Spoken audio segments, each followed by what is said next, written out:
कांग्रेस के पूर्व सांसद बीएस उग्रप्पा ने दिया है विवादित बयान और बीएस उग्रप्पा ने प्रधानमंत्री नरेंद्र मोदी पर यह विवादित बयान दिया है। आपको बता दें, बीएस उग्रप्पा ने कहा, मोदी मॉडर्न भस्मासुर जैसे हैं। बीजेपी बच्चों के भविष्य के साथ कर रही है खिलवाड़।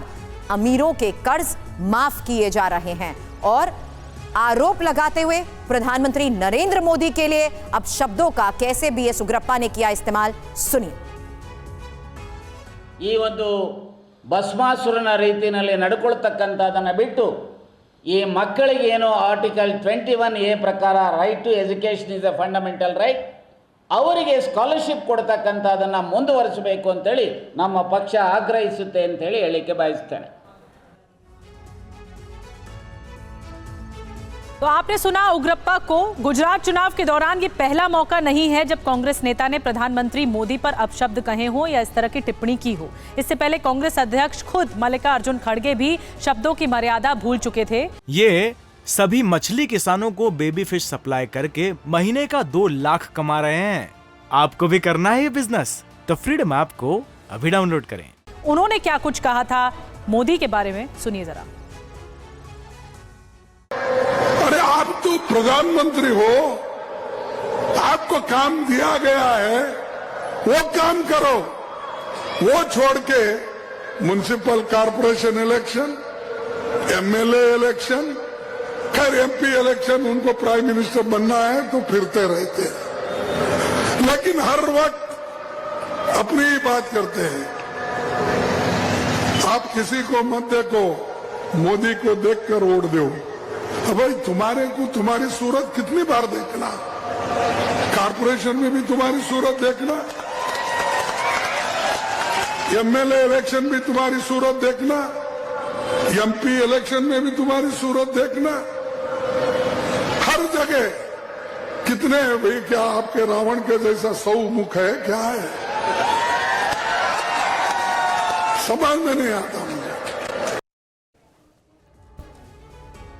और ये कोई पहला मामला नहीं है। इसी को लेकर निधि अब इंफॉर्मेशन वॉल पर यह बताना भी जरूरी है कि किस तरीके से गुजरात में प्रचार के दौरान नरेंद्र मोदी पर यह प्रहार किया। सबसे पहला नाम मधुसूदन मिस्त्री का, गुजरात चुनाव में मोदी को औकात दिखा देंगे, ये बड़ी बात कही है। बिल्कुल। फिर नरेंद्र मोदी के बारे में उन्होंने कहा कि मेरी कोई औकात, नरेंद्र मोदी ने कहा, जवाब दिया प्रधानमंत्री मोदी ने, मेरी कोई औकात नहीं, मैं तो सेवादार हूं, ये जवाब दिया गया। बिल्कुल, मधुसूदन मिस्त्री की तरफ से ये कहा गया, मोदी कितनी भी कोशिश क्यों ना कर लें, लेकिन जिस तरीके के शब्दों का यहां पर इस्तेमाल किया गया है निधि, ये साफ नजर आता है कि मुद्दों के आधार पर नहीं बल्कि पर्सनल टारगेट करते हुए अब शब्दों का प्रधानमंत्री के लिए इस्तेमाल किया गया। हमले किए गए तो प्रधानमंत्री मोदी ने पलटवार किया, औकात मेरी नहीं, मैं तो सेवादार हूं। फिर मधुसूदन मिस्त्री ने कहा कि मोदी से सरदार पटेल नहीं बन सकते जो बनने की कोशिश कर रहे हैं। फिर प्रधानमंत्री मोदी ने पलटवार किया, मेहरबानी करके विकास के मुद्दे पर चर्चा हो। यही हम कह रहे हैं, विकास के मुद्दे पर चर्चा नहीं हो रही। लेकिन अब मल्लिकार्जुन खड़गे, जिनका बयान भी सुनाया, कहा बीजेपी हर चुनाव में कहती है मोदी को वोट दो, जबकि नरेंद्र मोदी ने यह साफ तौर पर कहा खड़गे एक परिवार को खुश करने के लिए अब कुछ भी कर सकते हैं। बिल्कुल, मल्लिकार्जुन खड़गे ने कहा निकाय से लेकर एमपी चुनाव तक मोदी की सूरत क्यों देखना है, लोकतंत्र उनके लिए कुछ नहीं है।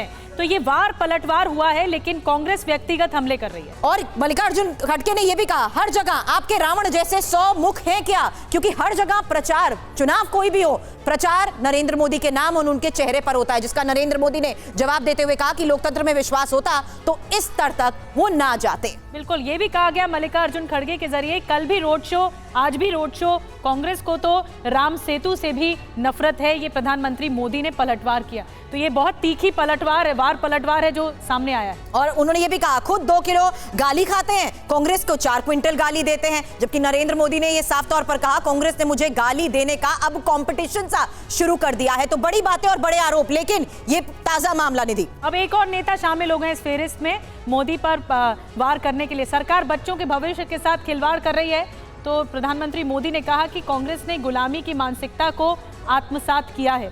फिर वीएस उग्रप्पा ने कहा कि मैं पहले भी कह चुका हूं मोदी भस्मासुर की तरह है। तो नरेंद्र मोदी ने भी पलटवार किया सुरभि। ये कहते हुए कि कांग्रेस एक समुदाय, जाति या धर्म को दूसरे के खिलाफ भड़काती है। और ये बयान उस बात के सबूत हैं कि किस तरीके से मुद्दों के आधार पर बात नहीं होती है। इस वक्त बीजेपी प्रवक्ता राजीव जेटली हमारे साथ जुड़ चुके हैं और साथ ही आपको बता दें वरिष्ठ पत्रकार अजय उमाद भी हमें ज्वाइन करेंगे, साथ ही दीपक झा कांग्रेस नेता भी करेंगे हमें ज्वाइन, और एआईएम के प्रवक्ता दानिश कुरैशी भी इस चर्चा में होंगे शामिल। राजनीतिक विश्लेषक संगीत रागी इस वक्त हमारे साथ जुड़ चुके हैं। संगीत रागी सर, आप ही से इस चर्चा की शुरुआत करते हुए ये जरूर जानना चाहूंगी कि ये कोई पहला मौका नहीं है कि प्रधानमंत्री के लिए इस तरह के शब्दों का इस्तेमाल किया गया हो, लेकिन चुनाव से पहले इस तरह की बयानबाजी क्या असर डालती है आम वोटर पर?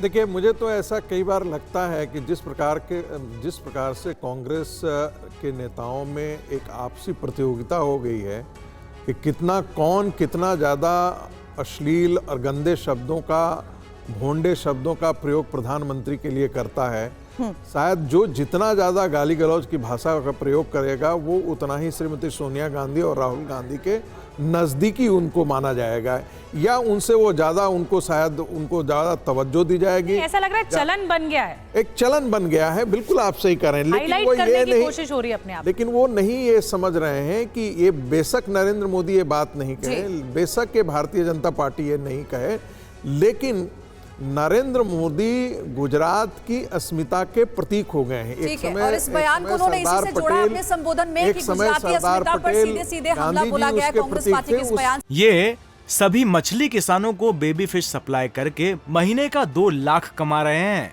आपको भी करना है ये बिजनेस? तो फ्रीडम ऐप को अभी डाउनलोड करें।